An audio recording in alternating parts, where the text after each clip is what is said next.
Doctor. Kenneth B. Morris Jr. is the co-founder and president of the Frederick Douglass Family Institute. He descends from two of the most influential names in American history. He is a great-great-great-grandson, or the 3 times great-grandson, or third great-grandson. We say it differently in genealogy sometimes. Of Frederick Douglass, and a great-great, or 2 times, or second great-grandson of Booker T. Washington. He continues his family's legacy of anti-slavery and educational work as co-founder and president of the Frederick Douglass Family Initiatives, a nonprofit organization based in Rochester, New York. His career and life path have been driven by the clear focus of FDFI's mission to build strong children and to end systems of exploitation and oppression. Among his many accolades he has been a keynote speaker at the United Nations and the Organization of Security and Cooperation in Europe's annual conference in Vienna and Luxembourg. Okay. Received an honorary doctorate of human letters degree from the University of Laverne in California.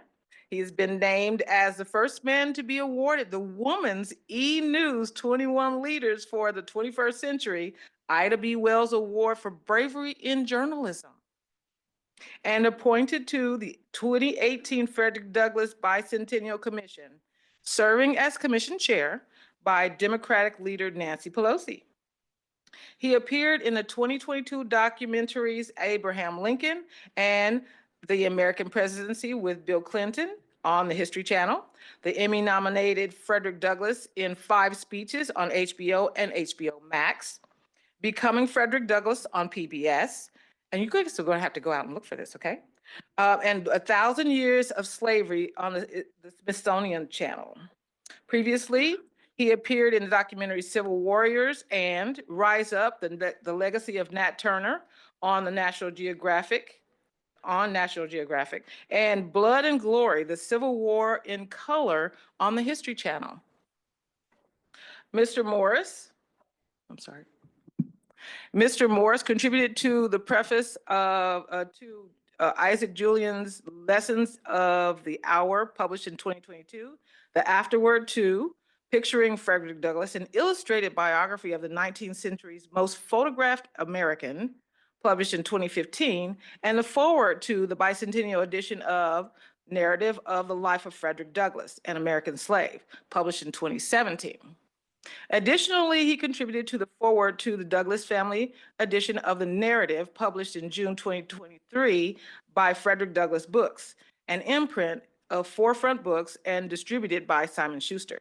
Ken received a Bachelor of Arts Religion degree from the Ecumenical Center of Black Church Studies at the University of Laverne, as did Frederick Douglass and Booker T. Washington.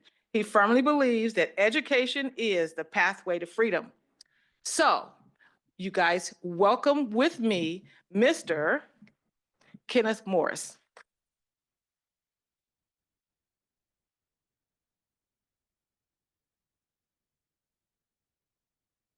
Thank you. Good morning, everybody.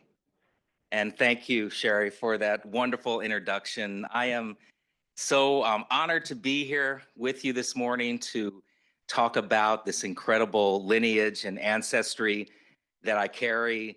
I got in a couple of nights ago and I was able to do a history tour yesterday and really take in all of this incredible history that you all have here in Topeka. So I appreciate Sherry for everything that we've done over the past 8 hours yesterday, 7 or 8 hours.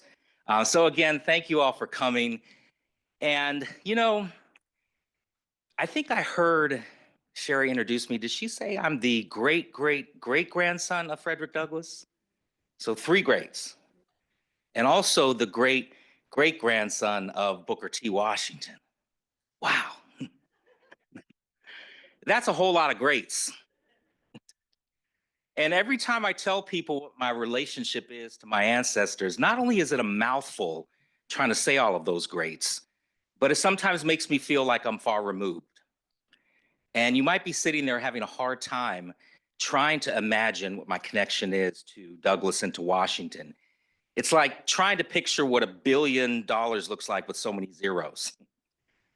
But many people know a grandparent, and some of you may have even known a great grandparent. And that's how close I feel to both of my ancestors, because you see, my great grandmother, Fanny Douglas, to whom I was very close, she lived to be 101 years old. And she met Frederick Douglass when she was a little girl. Now, she didn't know she was going to grow up and marry his grandson, Joseph, but that's what happened. And my Aunt Portia, to whom I was also very close, she lived to be 94, and she was Booker T. Washington's daughter. And I remember being a little boy and sitting on the lap of my great grandmother, Fanny, as she would tell me what it was like to know, as she would call him, the man with the great big white hair. And I remember sitting at the knee of my Aunt Portia, and she would tell me firsthand stories about her father, Booker T. Washington. And when we started our work at the Frederick Douglass Family Initiatives in 2007, I remember being with a group of fourth, fifth, and sixth graders and talking about this history, and they were all looking at me kind of cross-eyed, like, man, you are so far removed, and what does all of this history have to do with our lives today? And why are you talking about these people that lived so long ago? And so I wanted to help give them some context to help them wrap their minds around the distance between the generations. And I had this thought that I think was kind of profound, that hands that touch the great Booker T. Washington and hands that touch the great Frederick Douglass also touch mine. So in a sense, even with all of those greats, I can say I stand one person away from each man. I stand one person away from history, and I stand one person away from slavery. We're not that far removed from the history of slavery in this country, especially when you consider the generations. And so I'm here this morning to talk to you about my family. I'm here to talk to you about my identity quest, and really the identity quest that my ancestors went after in their lives, because Frederick Douglass and Booker T. Washington both were born into slavery. They were born into the most horrific conditions that a human being could be subjected to, but yet through the power of education, they were able to rise up and beyond that. And for Frederick Douglass, who became this white-haired statesman who was the first African-American nominated for Vice President of the United States, the first African-American U.S. Marshal, first African-American Recorder of Deeds in the District of Columbia, first African-American ambassador and consul general to Haiti, and the first African-American to have a statue dedicated in his honor in 1899 in Rochester, New York. And people would ask him, you know, Frederick, where did you go to school, Mr. Douglass? Where did you get your education? And having never spent one day of his life in a classroom, no formal education, he was a self-taught scholar, he would respond to that question on occasion by saying, my diploma is written on my back. My diploma is written on my back. And what he was talking about were the 20 years that he spent enslaved and born into slavery with the name Frederick Augustus Washington Bailey. And so I'm going to take you through the stories of my ancestors, but I'm not just going to focus on the men. I'm also going to talk to you about the women, because we like to venerate our heroes, and certainly Frederick Douglass has been put up on a pedestal, and Booker T. Washington, and the women in the family have been pushed aside. And so I want to make sure that I talk about them, because I am just as proud of their contributions to our country and to the family, and the lessons of love and humility and forgiveness that have been passed down through the generations.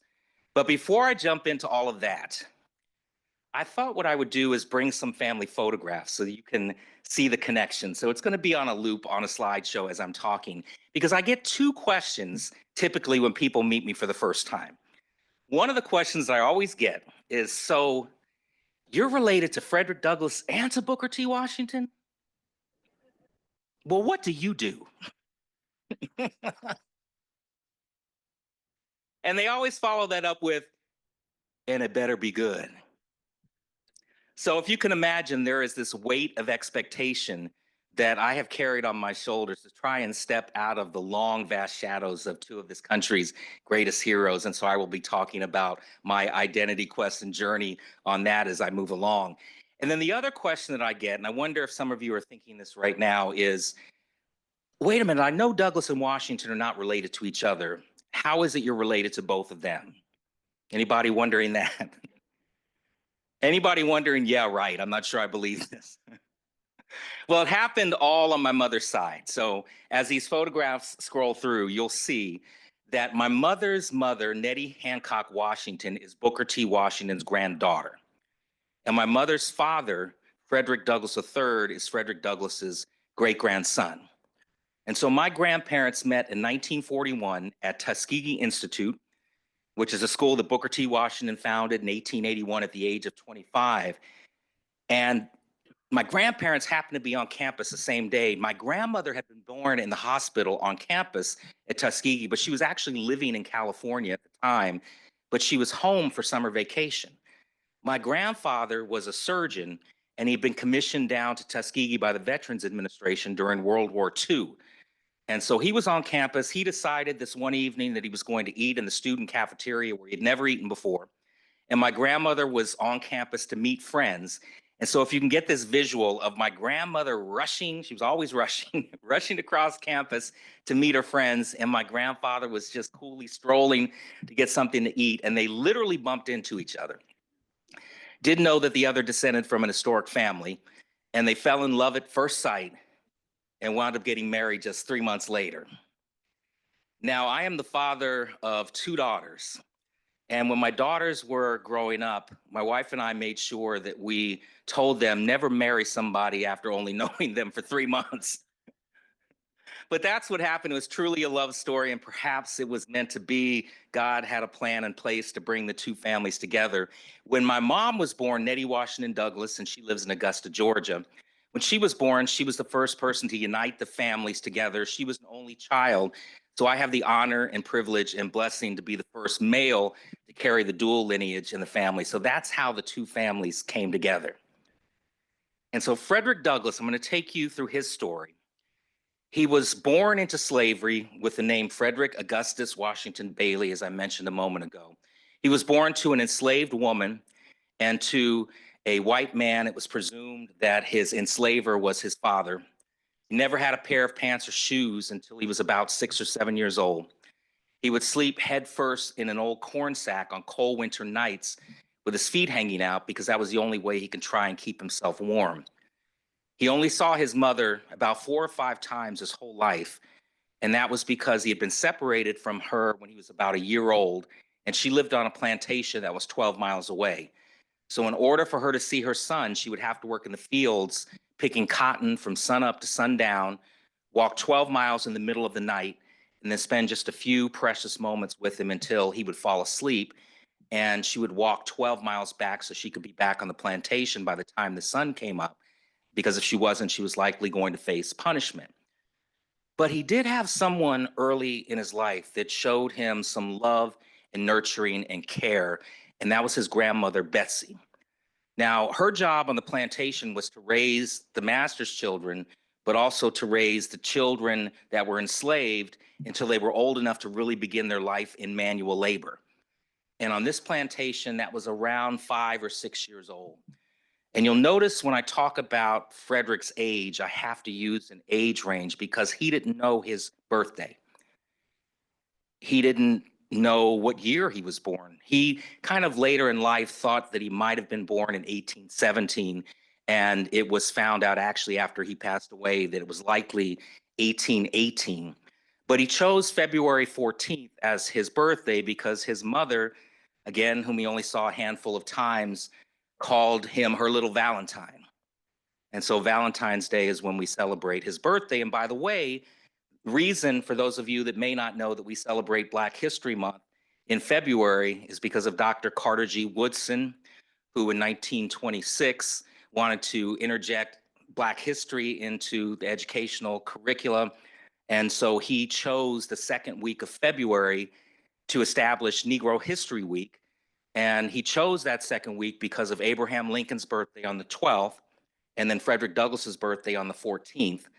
And then eventually it evolved into Black History Month. And in 1974, President Ford established it as Black History Month. So that's why we celebrate Black History Month in February. And I'm chuckling a little bit because when we talk to students, and I'll ask the question, does anybody know why we celebrate Black History Month in February? And inevitably, the question or the answer that I get is because it's the shortest month of the year.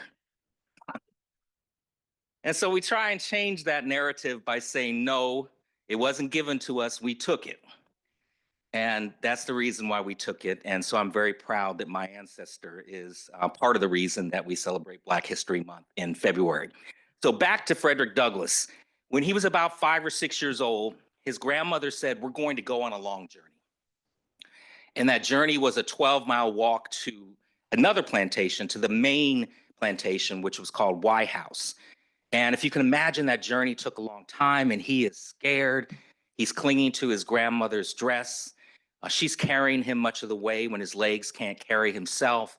And they would finally make that journey from the street up this very, very long driveway to this house that's bigger than anything Frederick Bailey had seen before. And he's looking around, and he's hungry, and he just kind of wanders off to check out his surroundings and to look for something to eat. And when he turned back to look for his grandmother, she was gone.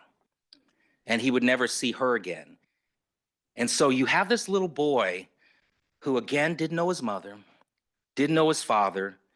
He had 5 brothers and sisters that he'd been separated from. They were like strangers to him. And so he truly was an orphan with no family, no home, and no country. Because as an enslaved person, he was not considered a citizen of the United States.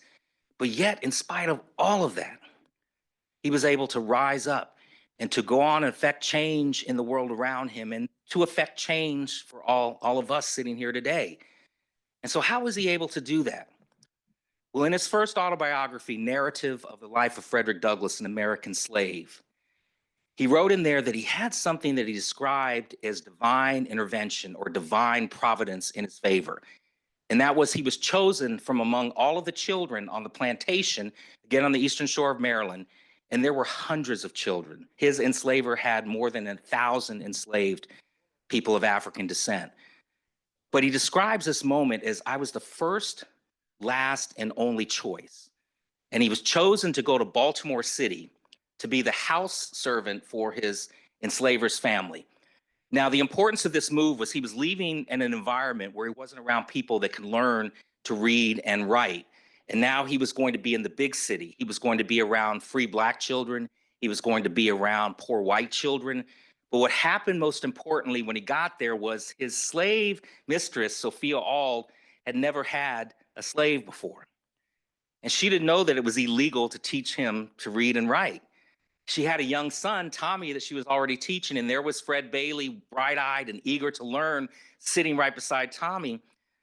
And then out of the kindness of her heart, her Christian heart, she began to teach young Frederick his ABCs.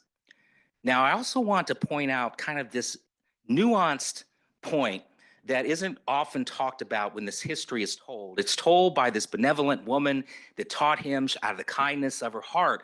But what is most important to me in the story is that he asked her to teach him. And in my mind, that was the first moment of his self-liberation, which would happen through education. So she begins to teach him. And that was all he needed, was that little spark of light into his mental bondage, into his mental darkness. And the lessons continued for a while until his enslaver, Hugh Auld, found out about him. And when he found out, he got angry.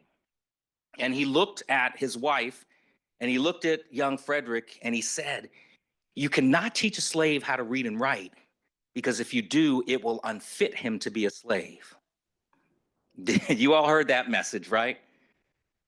You cannot teach him how to read and write, because if you do, it will unfit him to be a slave. He will be running away with himself. And Frederick looked at him and he thought, if you don't want me to have this, I'm going to do everything in my power to gain it. And he understood right then and there that knowledge is power, which is a message that we hear today, and hopefully our young people hear today, and education equals freedom. Education equals liberation. Education equals emancipation. And he would begin to teach himself to read and write. And he was very clever in the way that he went about doing this. And now remember, I said he's interacting with the children in the neighborhood, and he's carrying in his pocket bread or biscuits. And he's trading that for reading lessons with the kids that are hungry. Also, in that autobiography, in the narrative, he writes, I was so hungry as a slave child. I always had this pit of hunger in my stomach that would never go away. And on occasion, when I would get food, the overseer would take cornmeal mush and throw it into a trough similar to what pigs eat out of. And Frederick, along with all of the children, would crawl on their hands and knees as fast as they could to try to eat what little food was in there, to eat like pigs and to eat like animals, because that's what he was considered. He was property. He did not own himself. But now, if you think about this little boy who wanted an education, he wanted to learn to read and write so badly that he would trade something of such great importance, of great value to him, food, for those lessons. And again, when I'm with young people, they always get it and they'll say, so Mr. Morris, what you're telling me is he would rather feed his mind and have his stomach go empty. And that's a great lesson for young people. And so he would continue to teach himself. He'd pick a stick off the ground or pick up chalk and he would write it and he would say, is this how you write an F? And they would say, no, Fred, this is how you write an F. And he would file it away. Well, what his enslaver predicted started to happen. He became unfit to be enslaved. You couldn't tell him what to do. He's getting older, he's getting stronger, he's getting smarter. He's starting to think critically about his condition of enslavement, and he's starting to ask questions like, why am I a slave? And why do you own me? And how come you know your birthday and I don't know my birthday? And as he would turn to God and he would begin to pray for deliverance from his bondage, he would say, God, I don't understand how my master puts on a suit every Sunday and goes to church and the word and the Bible and cherry pick scriptures finds justification to brutalize, dehumanize, and rape, pillage, and plunder his property. He's starting to already at a very young age make the distinction between what he would call the slave-holding Christianity of the land versus the pure, peaceable, impartial Christianity of Christ. Now, when we talk to young people and we talk about this history, I like to say history is not just about the past. It's about the present and it's about the future. And the more that we know where we come from, and I think history is important for a lot of reasons, but I think it's most important because we need to know where we come from in order to know where we're going or where we're headed. And so when we talk about this history, we'll say, it's not just about the past, it's about the present, and start to think in your own lives how these messages and these lessons from history are relevant to you today. And so we'll have young people when I'm all over the country, actually all over the world talking about this history, and they'll start to ask questions like, well, why is it because I'm born into a certain zip code, I have less access to equal opportunity and healthcare and education or economic opportunity versus someone else in another zip code through no fault of their own who has more or who has less? And they start to think critically about their own conditions and to think about, well, maybe the playing field is not level from the start. So these are really important messages. And the theme throughout my talk this morning is going to be the importance of education, but it's also going to be about the importance of knowing where we come from and understanding, as I'm sure most of you do, it's probably why you're here, that we all stand on the shoulders and walk in the shoes of those that came before us. And while we all don't descend from somebody that has the notoriety that my ancestors do, each and every one of us descends from somebody that made a difference. Somebody that may have given up their lives just for the freedoms that we do have in this country today, may have given up their lives just so that we all in this city can sit in a room like this together and be able to listen to me speak. So while there has been some progress, there's still a lot of work to be done. And I'll be talking about that as I move into the part of my talk when I'm talk about the work that we're doing at Frederick Douglass Family Initiatives. So that's going to be a theme, is knowing that we also have greatness flowing through our veins. And I remember when we first started doing this work in 2007, one of the first presentations I gave was for a group of elementary school students. And there was this young girl, she was 10 years old. She was sitting right in the front row, and she wanted to get my attention. And so she's raising her hand and she's keeping her hand up. And then finally I called her and she said, Mr. Morris, I want you to know, 10 years old, I want you to know that I researched my family tree. And I found that my great, great, great, great, four greats grandmother, I thought I had a lot of greats, was born into slavery. And then she went on to tell me she taught herself to read and write in secret. And then she ran away and she became a successful businesswoman and a philanthropist. And she knew exactly what that word meant. And she was very happy to share it with me. And so as she's, again, just bouncing up and down in her chair, she said, so do you know what all of this means? And I didn't really know where she was going with that. But she said, it means I have greatness flowing through my veins, just like you do. 10 years old. And so we all have greatness flowing through our veins. So I want us to think about that as I move through my presentation. And so back to Frederick Douglass, he's unfit, he's unruly, you can't tell him what to do. He is sent to a slave breaker by the name of Edward Covey when he's about 15 or 16 years old. And we can go ahead and stop the slideshow now. When he's about 15 or 16 years old, and he was hired out for a year. And Covey's job was to break slaves. And Frederick writes, he said he wanted to break me to the level of a brute, of an animal. And so he would begin to whip Frederick, trying to get him in line. And then he would whip him again. And those beatings became so frequent that he was receiving them weekly and then almost daily. And after 6 months of taking these brutal beatings, he had had enough. And there was something in his spirit that would not allow him to die or be crushed. And he rose up, and this is what I consider his second moment of self-liberation. This is his resurrection story, because he rises up and he decides he's going to fight back. Now, he knew he needed to be strategic in the way that he went about defeating Covey, because if he would have really hurt him or killed him, who knows what would have happened to him. And had he not been smart, I would not be standing here today. So they had this epic 2-hour battle, where it's really a wrestling match more than a fisticuffs.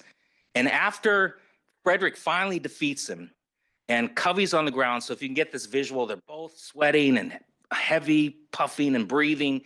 And Frederick looked at Covey and he said, you have seen how a boy has been made a slave, but now you see how a slave has been made a man. Yeah. And he knew right then and there that while he was not physically free from the chains that bound him, he was on his way to being mentally free. And so to fast forward, at the age of 18, he would make his first attempt to escape, and somebody ratted him out. And he was caught, he was thrown into jail for a couple of weeks. And then he describes this as another moment of divine providence in his favor, which happened a lot throughout his life. He thought he was going to be sold down south. And had that happened, we probably never would have heard from him. But for some reason, his enslaver sent him back to Baltimore, where he would continue to self-educate himself. He would start to speak in churches and an AME church and hone his speaking skills. He would purchase the Columbian Orator, which was a book that would teach young boys public speaking. And then he would purchase the Bible. And now he's really just honing his speaking skills. And then he meets my great-great-great-grandmother, Anna Murray Douglas. Anna was the first person in her family to be born free. And she was working as a domestic servant in Baltimore. And they met. We don't know exactly how or when they met, but they did meet. And they started to care about each other. And she was the first person to plant the seed of thought in his mind. Frederick, you're not meant to be a slave for life. I don't care what your master is telling you. And then as they're starting to think about a future together and maybe a family, having a family, she said, Frederick, I don't want our children's father to be a slave. Had she not sold her personal belongings to help finance his escape, had she not put together the sailor's disguise that he would wear, Who knows if he would have had the courage or the wherewithal to run away from slavery. And had that not happened, we would be a very different country sitting here today without the contributions of Frederick Douglass as the great abolitionist and advisor to President Lincoln during the Civil War, and then all of those things that I mentioned that he became the first African-American to do. And so Anna is really important in this story, and she has not been treated with the dignity and respect that she deserves from Douglass scholars that have written about him. She has been pushed aside. She's not even considered really a footnote in this history. They were married for 44 years. They had 5 children together and 21 grandchildren. She was a radical freedom fighter in her own right.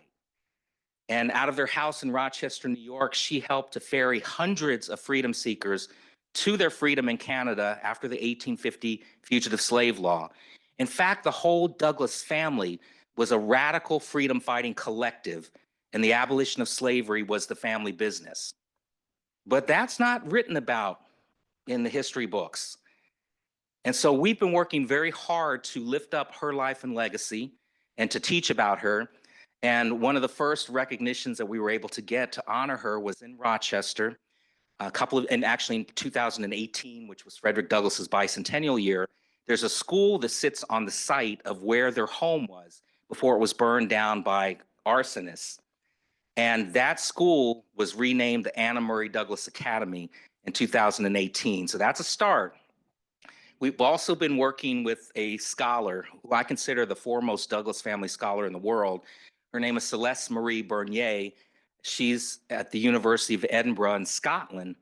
And in 2025, fall of 2025, we will be publishing a 750-page biography about Anna Murray Douglass. And where scholars said, well, there's nothing to write about her. She was in the kitchen. She was in the garden. Whenever people came over to do the work, she was not in the room. None of that is true. And so we are changing that narrative. We're taking control of that narrative. And so in addition to that biography, there are also 8 volumes of books that are going to be published, one on each of the 5 children, another on the grandchildren. And then there's going to be a book that I call The Receipts. That's the documents, the photographs, the 1,500 photographs and the 1,200 documents that Celeste has transcribed to support her scholarship and research, because there are a lot of people that are invested in making sure that the story that they've been telling is the accurate story. But as we know in history, and those of us that are historians in this room, women in general, and particularly women of color, have been pushed aside in this history. When Anna passed away in 1882, 1882 in Washington, D.C., there were 3,000 people that came to her funeral. Harriet Tubman had 2,000. Sojourner Truth had 1,000. And so you think about Anna's importance just through that metric, you can see that she was very, very important. So I hope that this seed that I've planted in your mind will inspire you to want to learn more about Anna, because again, I am just as proud of her as I am of him. And so she helps him escape on September 3rd, 1838. And he would escape by train and by boat. And he would wind up in New York City, and he would write a letter back to Anna, and she would come and join him 2 weeks later. They would get married and take on the name Frederick and Anna Johnson to make it harder for his enslaver to be able to find him. And then it was suggested by conductors on the Underground Railroad that they go to New Bedford, Massachusetts, where Frederick could likely find work on the ship docks because he had acquired a skill as a ship caulker while he was working in Baltimore for his enslaver. And so 2 weeks later, they would land in New Bedford, Massachusetts. They would begin to start their family. And at this point now, when I think about this history, I think about how proud I am of them, because they could have just said, hey, while he was still what we would have called a fugitive slave at that time, or runaway slave, we call those people freedom seekers now. And while he was not technically free, he was in a free state, they could have just gone on about their business. But they understood that as long as their brethren were still enslaved and their family was still enslaved, that there was work to be done. And so Anna and Frederick would attend an anti-slavery meeting on Nantucket Island, and Frederick was about 23 years old. And it was being held by William Lloyd Garrison, the Massachusetts Anti-Slavery Society, and the Garrisonians. And Frederick and Anna were just there to listen, to be a part of the audience. And they understood that they had somebody in the audience who could give a firsthand account of what it was like to be enslaved. And so they asked Frederick, will you just stand up, just tell the audience your story? And he wrote again in that autobiography, the narrative, he said, I was so nervous that first time speaking in front of a white audience that I was shaking from every limb. My knees were knocking together. Here's the great orator who was scared. And he stood up. And what he had was this natural gift for communication. He was eloquent. He was charismatic. He was theatrical. He was even funny. He did impersonations. He was a true entertainer. And they looked at him and they thought, man, we've got a star on our hands. And so they asked him to join the Massachusetts Anti-Slavery Society as a paid lecturer. He accepts, and he would go from city to city, town to town, just telling his story. Then he started to have a problem. And that problem was people started to doubt that he had ever been a slave. They couldn't wrap their minds around what they thought a slave looked and sounded like and what they were seeing and hearing in this well-dressed, good-looking, eloquent man. And so they started to call him a fraud. So in order for him to prove who he was, he wrote that first autobiography, narrative of the life of Frederick Douglass, an American slave. It was published in 1845. And when it was published, he had another problem. Instantly, he had another problem. Yeah, right. It became a bestseller. And that's the last thing that you want is the notoriety of a best-selling book if you're trying to hide from your enslaver. It made him a household name. It made him a celebrity, an A-list celebrity, what we would have called. And so he is now outed. But it shows the courage he had because in that book, he named names and he named places. And so it was suggested that he go on a speaking tour in Europe, which could be kind of a cooling off period. And he could get support for the abolition cause. And so he would land in England. He would go to Ireland. He's meant to spend 4 days in Ireland. He wound up spending 4 months. And Ireland changed him because he arrived in the midst, or the start really, of the Great Famine, the Great Potato Famine. And when he got there, he was just concerned about his people and the abolition of slavery in the United States. But he looked around and he saw suffering of people that didn't look like him.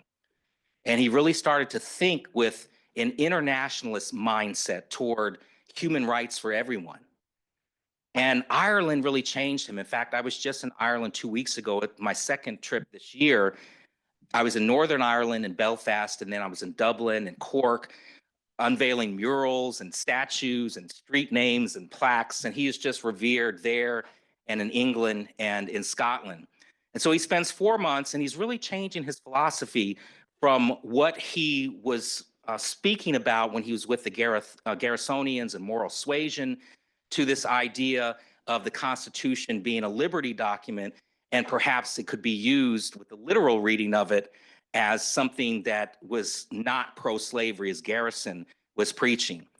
And so Douglass would end up in this place called Newcastle upon Tyne in England.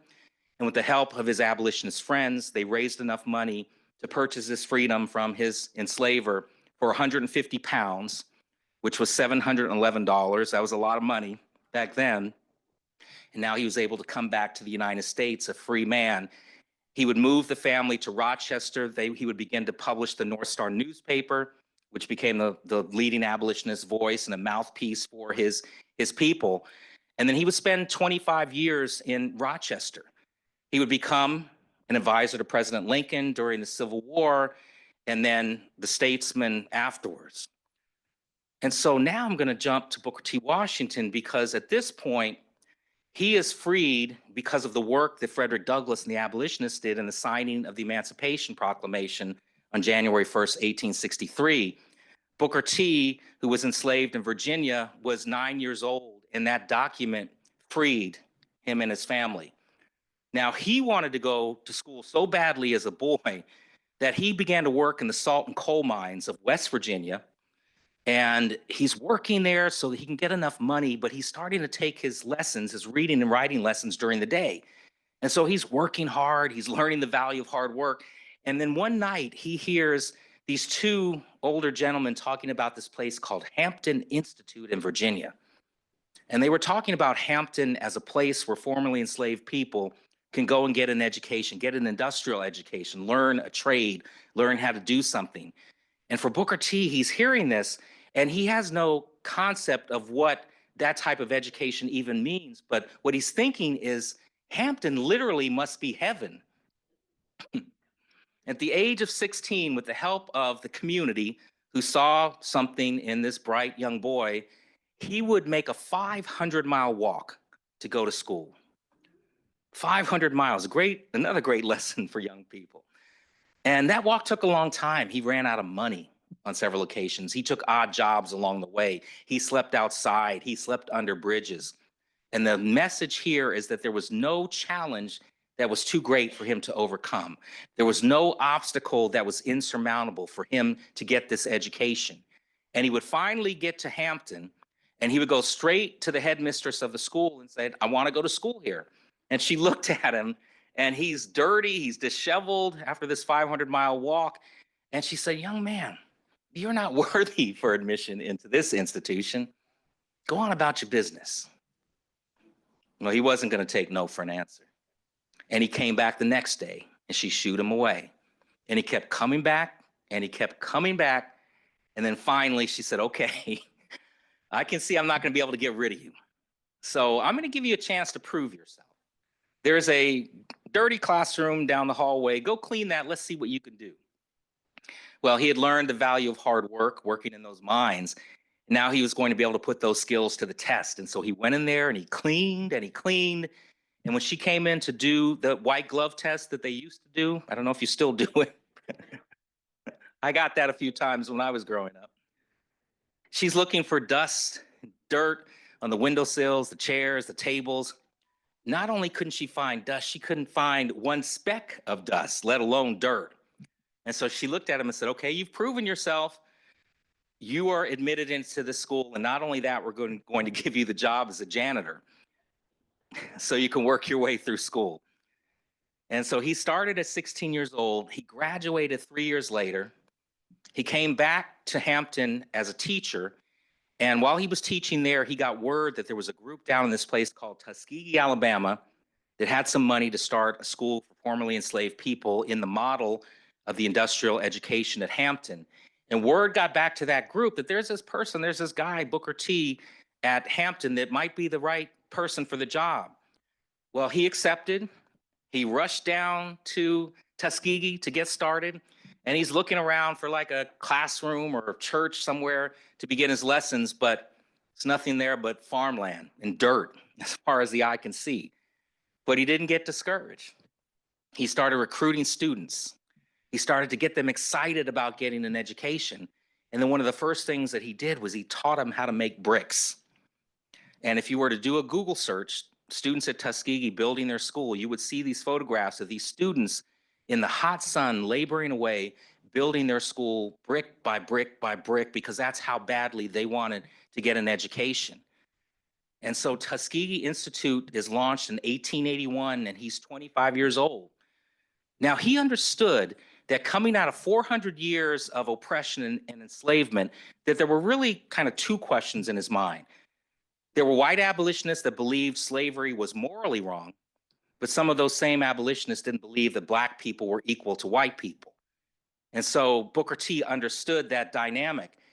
And so rather than getting or convincing people to change their racist ideology, Booker T showed freed African Americans how they could change themselves, how they could overcome obstacles, develop strength of character, and rise by their own efforts to honorable positions of respect, but most importantly, self-esteem.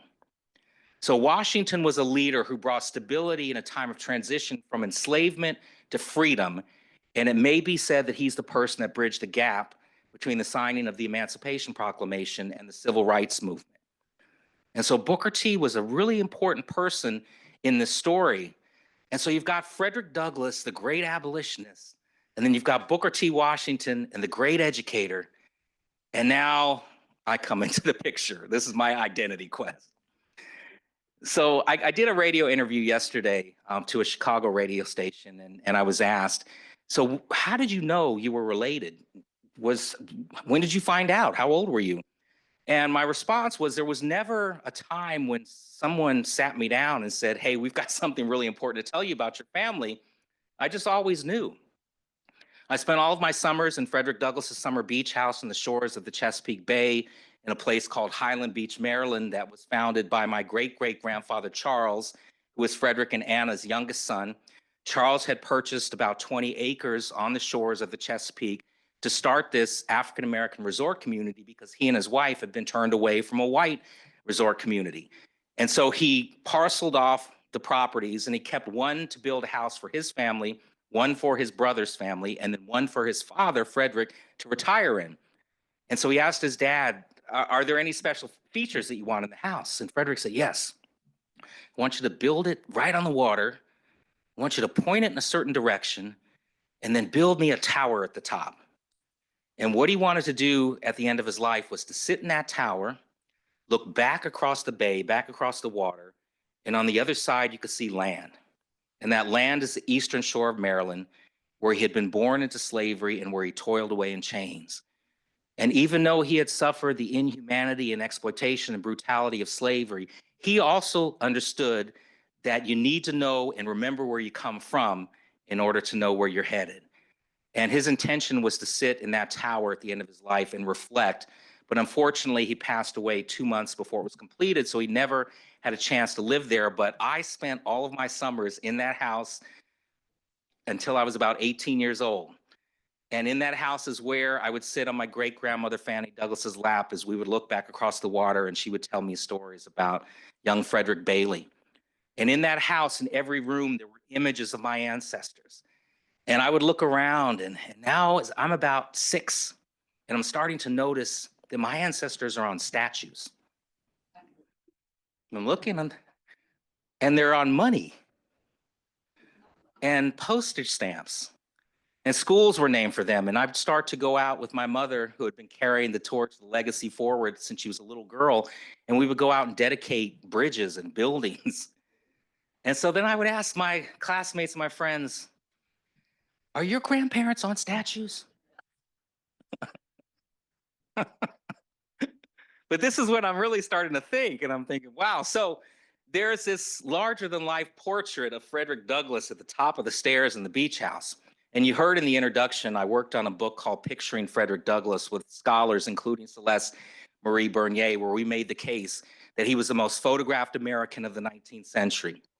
He was photographed more than President Lincoln, more than Ulysses S. Grant, more than General Custer, and his only contemporaries in the whole world that were photographed more than he was at that time was the British royal family. And that's because he understood from at the age of 20, when he escaped from slavery, his first picture that he took was about 22 years old. He understood that this new technology that he would come of age with, photography, he could use to help make his arguments for liberation and equality in addition to his writing and his oratory. And so he was very strategic in the way that he went about presenting himself. He wanted to present himself in the way that he wanted to be seen. He's also counteracting the notion in the public consciousness and all of the racist caricatures that were out there that showed people of African descent as less than human, with exaggerated features on their faces, with tails. Because those that were pro-slavery in the federal government who made it legal to own a human being and illegal to teach them and were invested in making sure that slavery continued, they made a group of people an other. And they would say, well, they're better off in slavery. Listen to the happy songs that they're singing. They're getting some measured level of care. And so this is what he's trying to counteract. And so when you look at the young photographs of Frederick Douglass, you see him with that very steely glare looking directly into the camera, and that was by design. He said, I never want to look like a happy, amiable fugitive slave. And when you look at me, you're going to look me in the eyes and you're going to see my humanity and you're going to see that I'm a man worthy of freedom, worthy of citizenship. And so again, he was very strategic. In the first publication in 2015, we published 160 photographs of him. And then when the soft cover came out in 2018, there were additional 8 photographs that had been found. And we hope that there are more out there that we will find. And so again, he was so smart and knew what he needed to do. Now back to me in that portrait, as a boy, I didn't know any of that. I didn't know any of the strategy. And I remember looking at it and just thinking to myself, man, you look mean. And I said, I'm kind of glad I didn't know you, because I had a great grandmother that I knew that was mean, not the one I've been talking about. I probably shouldn't say this is recorded, but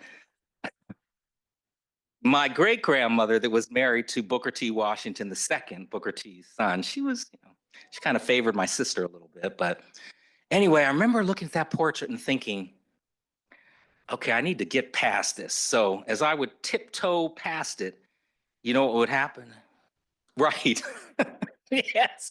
His eyes would follow me. Even if there were a photograph up there right now, it happens even today. And so as I'm walking down the hallway, I could feel that fiery glare burning like fire on the back of my neck. And I always imagined in my little boy imagination this booming baritone voice bellowing down upon my tiny person, which he was said to have had. And he would see, I would hear in my, you will do great things, young man. And I remember thinking, not me. I didn't want any part of that. The few times that I told people of my relationship when I was younger, nobody ever believed me. And I never thought there was a point worth arguing. And so if you think about people not believing you, including teachers and a principal, when I was in the first grade, I had my teacher said to our class, go home and bring back a photograph, something about your family, and come in and talk about your family. And so I went home and I asked my mom, I said, okay, I've got this project.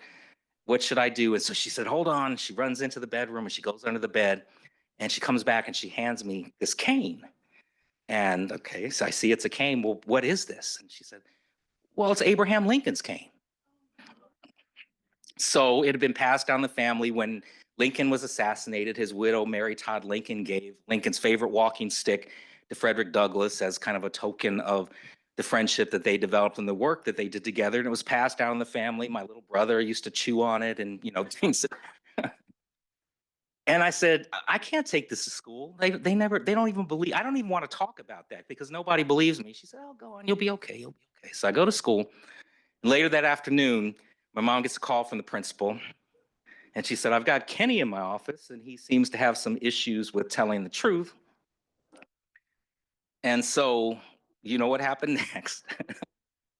Mom went down there and things were straightened out. But I tell you that story just so you can see that as a boy, I just did not want to talk about it.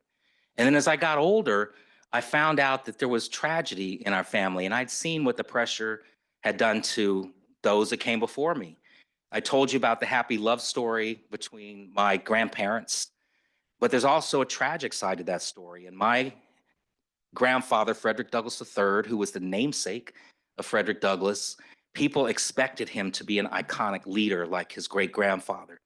And he will carry this weight on his shoulders that became too much for him to bear.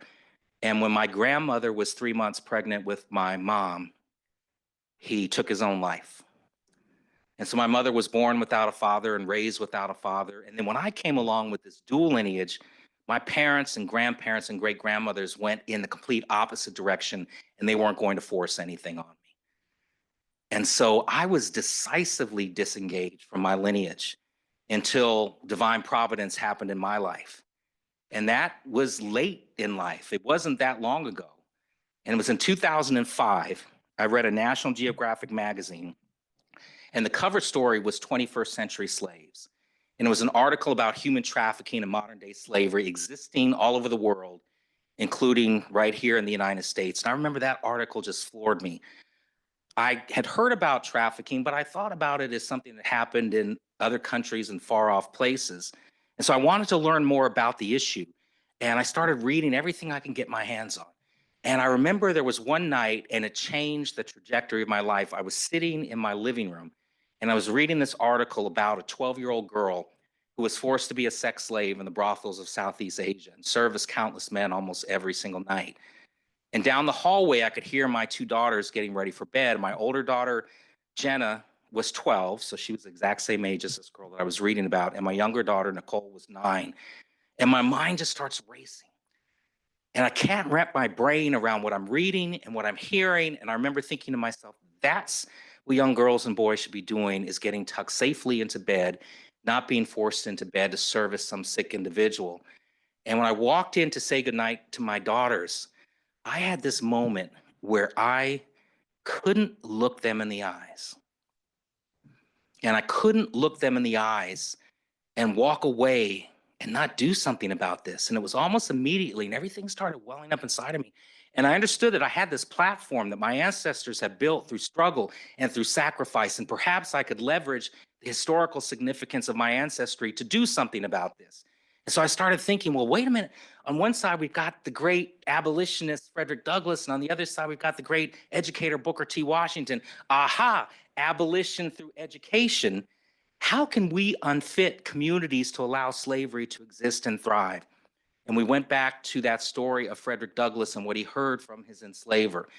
And so my mom and I started Frederick Douglass Family Initiatives in 2007. We immediately turned to schools, and our primary work is human trafficking prevention education, which is delivered online in K through 12 schools. It's age-appropriate education, training of educators, and anybody in the community that wants to learn about this through a program called Protect. It's a partnership with 2 California-based nonprofit organizations that we launched in 2016. And to date, it's the most comprehensive human trafficking education program that exists anywhere. And we've expanded it into 10 states and internationally. We've also worked on federal legislation, the piece of legislation called the Trafficking Victims Protection Act, which was first enacted in 2000 and gets reauthorized every 4 years. It's the piece of legislation that guides how the federal government responds to trafficking domestically and internationally. 2018, it was up for reauthorization. We went to the lead legislator, who I knew was a Frederick Douglass fan, and said, hey, can we get this name for Frederick Douglass to honor him in his bicentennial year? And oh, by the way, can we help write primary prevention language into the legislation? Because at that point, that legislation only addressed what happens after the crime is committed, what happens after the victimization occurs. And so we were in this cycle of rescuing, restoring, and rehabilitation for victims and survivors, which is vitally important.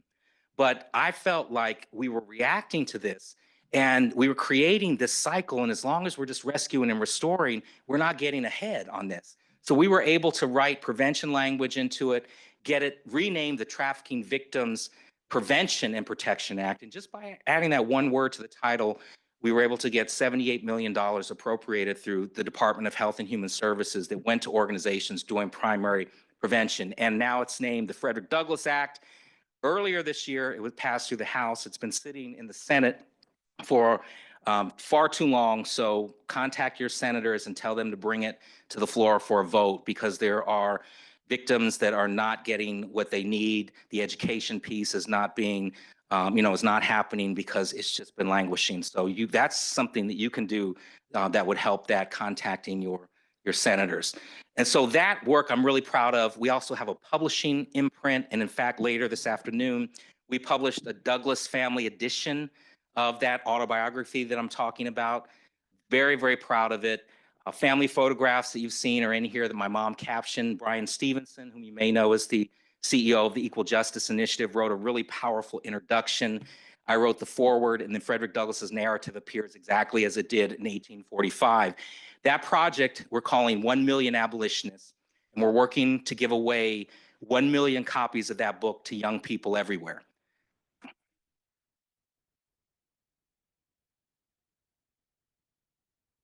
Thank you. And that's through the help of corporate sponsorships, individual donations, foundational grants. And to date, we've given away more than 100,000 copies. And so we're a long way away from the million, but with your help, we will get there eventually. And I know, because I've been living in this skin my whole life, how this book, which the Library of Congress named one of the 88 books that shaped America, it's a classic piece of literature that more than 175 years later, we're still talking about. If you haven't read it, do yourself a favor and do it, because for young people, it makes them believe that they can be and do anything possible. And while none of us can even understand what it would have been like to be enslaved, His story is a coming of age story, and I've had people of all ages my whole life come up to me many times with tears in their eyes, and they will say, I read this book when I was in the 8th grade. I read it when I was in college, and I am the leader. I'm the person today because of the inspiration that I took away from it. And if I could thank your ancestor, I would, but I can't. So you become the conduit to saying thank you. So can I, when I was little, can I pinch your cheeks? Can I pat you on the head? Can I give you a hug? When I was younger, I didn't understand the connection that somebody had to my ancestors. And it wasn't until much later I had a different perspective. And so I know my time is coming to an end here. So I'm going to close with that idea again, that history lives in each of us. It doesn't just live in me because I descend from these two people, but it lives in each and every one of you. We all stand on the shoulders and we walk in the shoes of those that came before us. And we are the sons and daughters. We're the grandsons and granddaughters. Some of us are the products of slavery. This country is the product of slavery, but it's also the product of the abolition of slavery. And from Frederick Douglass, we learned that we have a right to be free. And from Booker T. Washington, we learned how to make our way in the world as free citizens. And from Martin Luther King Jr. and many other leaders in the civil rights movement, we learned that as free citizens, we have the same rights as all citizens. And when I was growing up, the challenges faced by my great ancestors were apparent to me because it just so happens their blood flows through my veins. But the fact is, all of us, we live far from the cotton fields. And we're worried more about our favorite sports team winning a football game tomorrow than we are about the threat of being beaten by our overseers. And we live in modern times, and the echoes of slavery are hard to hear from where we stand. But if we all listen close enough, we'll hear cries and not echoes from the people, the men, women, and mostly children that are enslaved today. And we'll hear cries and not echoes of all the young people out there that need hope, need inspiration, need to know where they come from. It's not their fault that they don't know where they come from. And I understand the history of slavery and the generational trauma and not talking about these stories. I know about all of that. But what I found is our young people, when they know that they have greatness flowing through their veins, and you see them in our curriculum that we introduce is service learning, civic engagement curriculum. And I have students tell me all the time, I'm passionate about saving the environment. I'm passionate about eradicating poverty or homelessness. I'm passionate about fighting for the rights of women and girls. And I'm inspired every community that I go into because I see young people that are out there wanting to make a difference, wanting to make change. And we're living at a time right now when we're in the midst of a mighty struggle. Frederick Douglass said, without struggle, there is no progress. And while we have made incremental progress, there's still a long, long way to go and a lot of work still to be done. And so I ask you, for those of us that choose to have children or have children, what will our great, great, great grandchildren say about us 150 years from now in this moment in time that we're in? Were we on the right side of history or were we on the wrong side of history? And so I know I'm preaching to the crowd here as far as the work that needs to be done, but let's make sure that we're holding our local politicians accountable for the legislation that they introduce and support. And if things need to be changed at that level, then let's agitate. Frederick Douglass said when a young man came to him at the end of his life, and he was living in the Anacostia neighborhood of Washington, D.C., which is where the Frederick Douglass National Historic Site is, run by the National Park Service. The young man came up and he said, Mr. Douglass, I'm interested in fighting for equality and fighting against injustice. What advice would you give to me? And without hesitation, the great abolitionist looked at the young boy and he said, agitate, agitate, agitate. That's what he did. He was courageous. He spoke truth to power. And he did not back down. And I know I've been in meetings where you hear something said that doesn't sound right and you should probably speak up, but we don't always have the courage to do that. It might cost us our job, we think. But then what happens? We go to the parking lot and have a 2-hour conversation with our friends about what we should have said in the meeting. So when we listen close enough, that's when change will happen. I was born in Washington, D.C., and I spent all of my summers in that summer beach house, but I used to go on field trips with my classmates and my teachers to the Frederick Douglass National Historic Site, and I loved going to that house. My favorite room is the library, and I remember walking in the library and seeing hundreds of volumes of books, and I'm thinking to myself, that's where he got his knowledge. Never spent one day of his life in the classroom, but he read everything he could get his hands on. But that wasn't my favorite room. My favorite room was upstairs, down the hallway, and that's his bedroom. And you know how when you go into museums and they have that velvet rope that blocks the room off so little kids like me can't touch anything or sit down on the furniture? From the hallway into that room is one of those velvet ropes. And I always wanted to see what was in that room. So as a little boy, I would stretch my neck across the rope so I could see in the room. And when I looked to the left, I could see his bed. And on his bed is his nightshirt. Next to the bed on a chair is his hat. And next to the chair on the floor is a pair of his shoes. And when I was little, I always wanted to sneak past that rope and try those shoes on. And so the first presentation I ever gave once we started our organization was at the visitor center at that home. It's at the bottom of the hill, which is called Cedar Hill. And it was a group of 30 students and some parents and some teachers. And so I told the story. I finished my presentation, and the site manager said, I've got a great idea. Let's go on a special VIP tour. And so we rushed up the hill, and I was knocking the kids over, elbowing them, playfully elbowing them, because I wanted to get into the house first so I could show them the library. And then we sat there and we contemplated, and we looked at the books and all the history that was in the air. And I said, okay, follow me. And so we rushed up the stairs and down the hallway, and there was that rope that had been staring at me for now 40 plus years. And the site manager did something that they'd never done before. She took down the rope and she said, come on in. So we all rushed in, and the room is not very big. So we were really shoulder to shoulder. And there was a photographer, and he wanted to take pictures. And so he started placing people, and he said, you go here and you go here. And why don't you stand over here? And when he got to me, do you know where he put me? Now, somebody just said in the shoes. Now, can you imagine that visual, picking me up and just put me in the shoes? Put me right next to the shoes. And I looked down and I said to myself, there they are. After all of these years, all I would have to do is just slip off my shoes. I could step right into them and nobody would ever know. And I'm saying to myself, look at me, finally in Frederick Douglass's shoes. But I never did. I know, anticlimactic. I never tried those shoes on because I knew that they wouldn't fit. Those shoes are too big for any of us to fit into. But what I realized at that moment was I could take the shoes that I've got. You all could take the shoes that you've got, and we can lead the way to a brighter future. We can lead the way to a better tomorrow. And each and every one of us, in the spirit of the freedom fighters that came before us, can make change that will reverberate throughout the generations. And 150 years from now, while the progress will be hopefully not as slow as it's been, there will be progress. Booker T. Washington said, if you want to lift up yourself, lift up someone else.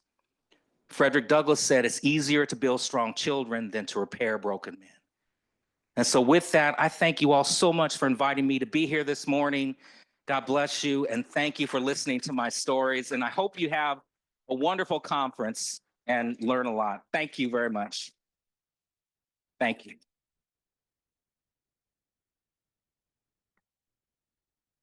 Okay, we have to give it up a little bit more. Thank you so much. Wonderful, wonderful. Does anyone have any questions for Mr. Morris?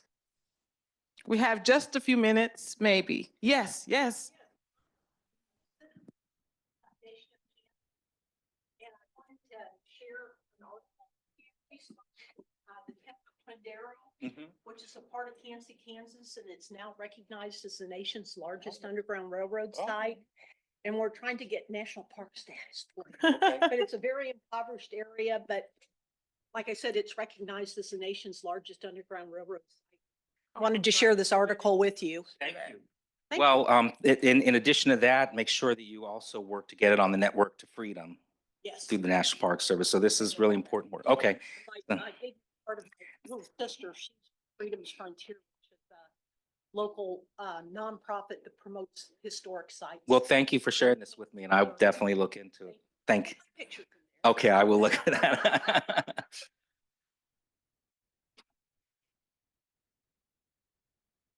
Yes, so the what we consider our Slavery 101 curricula is free. It's on our website. But the program that I mentioned, Protect, there is a cost to that.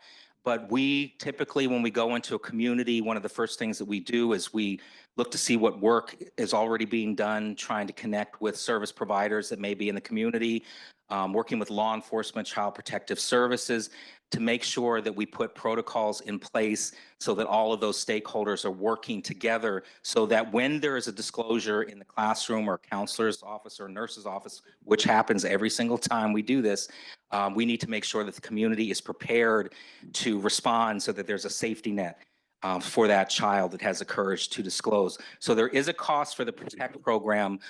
We are able, in many cases, to get grants to help support that. But if you go to our website, which is fdfi.org, it's the acronym for Frederick Douglass Family Initiatives, you click on the tab at the top, Our Initiatives, and then you click on Protect. You can get more information and reach out to us, and we can get that over to you. Okay.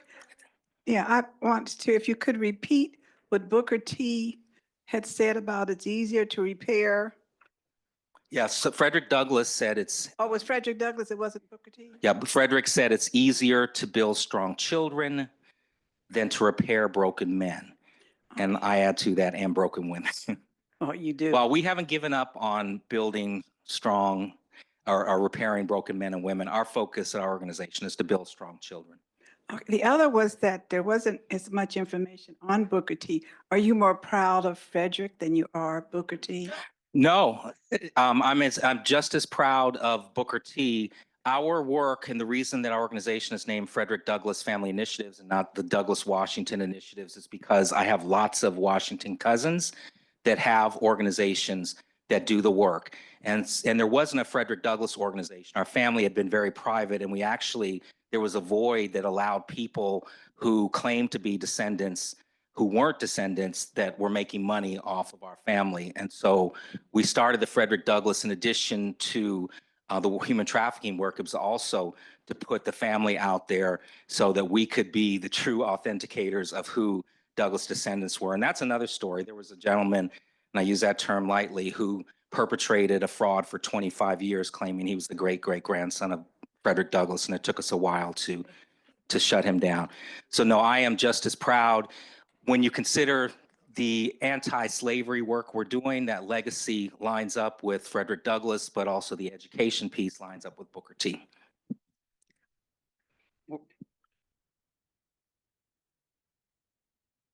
Yeah, Frederick believed in a composite nation and society. Now, Booker T, you have to consider the time in which he lived and what needed to be done at that time. And remember, I said we were coming out of 400 years of enslavement and oppression, and he knew that there was not going to be any help, that we needed to, as I said, change ourselves. And many of you may know about the debate between W.E.B. Du Bois and Booker T. And I always, when I talk to students about this, I say they came from different worlds, and both of their philosophies were right. Booker T came, he was born into slavery, and he came from the fields with a till under his arms. W.E.B. Du Bois was born free, and he came from the city with books under his arms. And so they're going to have different philosophy. There's no one way to do this, and the advancement of their people happened from the top down in Du Bois, and from the bottom up in Washington, and advancement met in the middle. Quick question, I hope. All the way through talking about Frederick Douglass, you mentioned different last names he had. I must have missed how he ended up being Douglass. I just realized I didn't say that, so thank you for that question. So when he and Anna moved to New Bedford, Massachusetts, and they settled in, they lived with a family, Nathan and Polly Johnson. and Nathan was reading a poem, Lady of the Lake, and there was a character in there, Sir Walter Scott poem. There's a character in there named Douglas with one S. And Frederick said, that sounds good. I like that name. I'm going to keep my first name. That's the name that my mom gave me, which, by the way, his mother must have known he was bound for greatness because she gave him 4 names when a lot of people that were enslaved may have only had 1 name. And so they took on the name Douglas, and he said, to make it unique, I'm going to put a second S on it. So make sure whenever you spell his name, don't forget that second S because it's the name he chose for himself. So it's really important that it's spelled correctly. Thank you.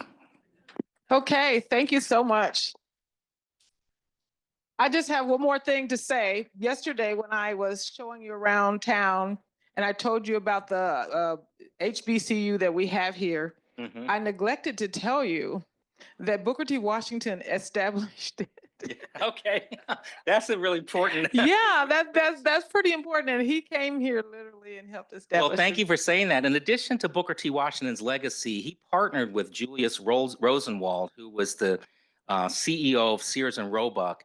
And Rosenwald had a foundation, and they built together more than 5,300 schools for African American students throughout the South. There are only about 100 of those schools that still exist. And his legacy goes far beyond Tuskegee. The Rosenwald schools, he was also a political insider.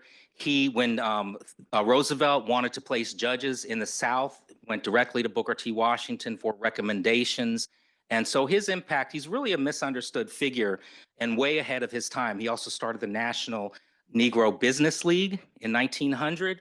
The National Health Week that still exists because he understood that if we were not healthy in communities, that we were not going to be able to contribute to our fullest potential. So he's a very consequential figure in the history of the United States.